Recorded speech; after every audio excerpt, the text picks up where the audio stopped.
आज हम मटर पुलाव, आलू मटर पुलाव की एक बहुत ही आसान और बहुत ही यूनिक किस्म की रेसिपी आपके साथ जो शेयर करने वाले हैं।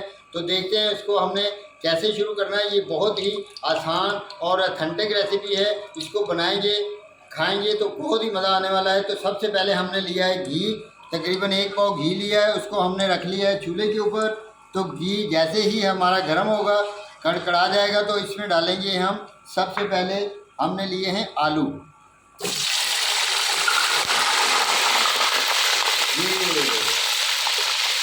आलूओं को हम फ्राई करेंगे अच्छी तरह, 5 से 7 मिनट तक फ्राई करेंगे।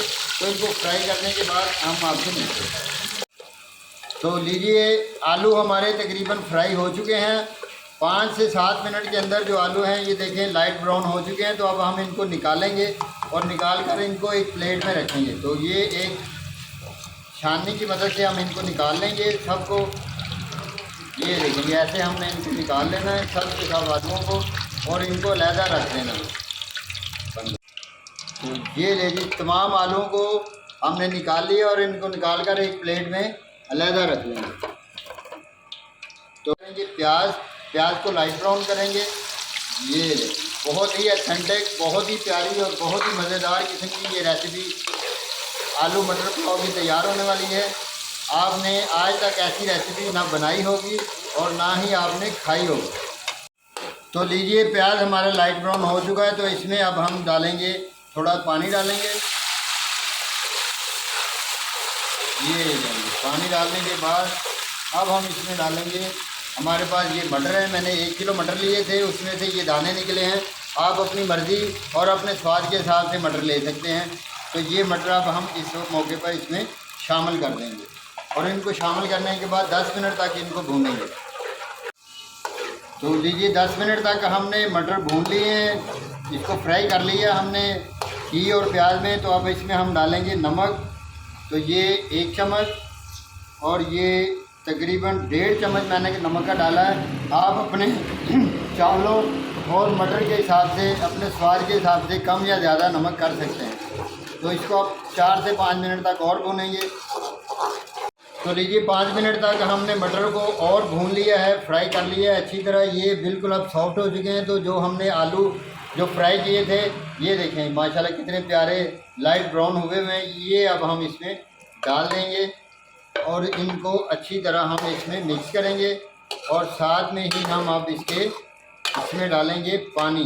तो ये नाप लेने चावल आपने, ये मैंने 1 डिब्बा चावलों के लिया था, तकरीबन 3 पाव चावल थे और 1 किलो मटरों के दाने थे और आधा किलो आलू थे, और ये 1 डब्बा चावलों का था। और अब हम इसमें करीब 1.5 डब्बा जो है वो पानी का शामिल करेंगे। तो लीजिए, ये 1.5 डिब्बा हमने पानी का, यानी कि डोडा पानी इसमें शामिल कर दिया। तो जैसे ही अब पानी में उबाल आएगा तो फिर हम मिलते हैं इससे। तो लीजिए, चावलों के पानी में उबाल आ चुका है। तो अब हम इसमें डालेंगे चावल जो कि हमने 1 घंटा पहले भिगो के रखे थे। ये मैंने चावल जो है डबल स्टीम कायनात के लिए हैं। आप अपने हिसाब से चावल ले सकते हैं और उसी हिसाब से उसमें पानी को शामिल करेंगे। तो ये लीजिए, चावल हमने डाल दिए हैं। तो चावल डाल के थोड़ी देर तक अब हम इसको हिलाएंगे और देखते हैं कि क्या सिचुएशन बनती है।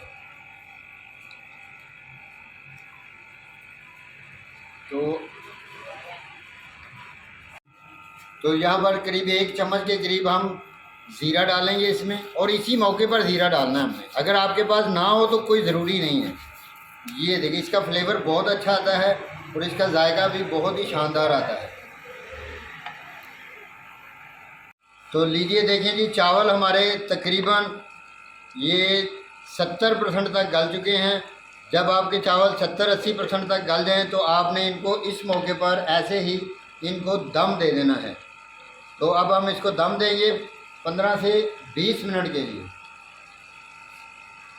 ये लेंगे, दम दे दिया और हम फ्लेम को बिल्कुल मीडियम टू स्लो आंच पे कर देंगे। तो लीजिए, 15 मिनट हो गए हमारे चावलों को दम दिए हुए। तो अब हम इसका ढक्कन उठाते हैं। बिस्मिल्लाहिर्रहमानिर्रहीम। माशाल्लाह, देखिए जी कितनी प्यारी लुक है और कितने प्यारे हमारे जो चावल हैं ये पककर तैयार हो चुके हैं। देखें बिल्कुल कलियों के दानों की तरह अकेले अकेले, और ये बिल्कुल देखें कितना मज़ेदार किस्म का इनका लुक नज़र आ रहा है। तो ऐसे ही आपने चावल तैयार करने हैं।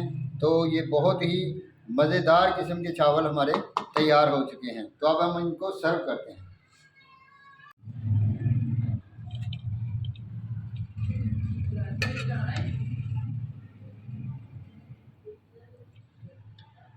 तो अगर आपको मेरी ये रेसिपी पसंद आए तो मेरे चैनल को सब्सक्राइब कीजिएगा, मेरी वीडियोस को लाइक कीजिएगा, और सब दोस्तों रिश्तेदारों के साथ इसको शेयर कीजिएगा, ताकि वो भी ऐसी ही मज़ेदार किस्म की रेसिपीज़ देखें, बनाएं और इन्जॉय करें, और बंदा को अपनी दुआओं में याद रखें।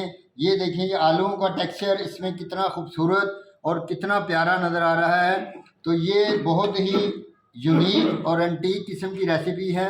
आप इसको बनाकर खाएंगे तो बहुत मज़ा आएगा। गार्निशिंग के लिए थोड़ा सा धनिया इसके ऊपर डालेंगे ताकि इसकी लुक और ज़्यादा खूबसूरत नज़र आए।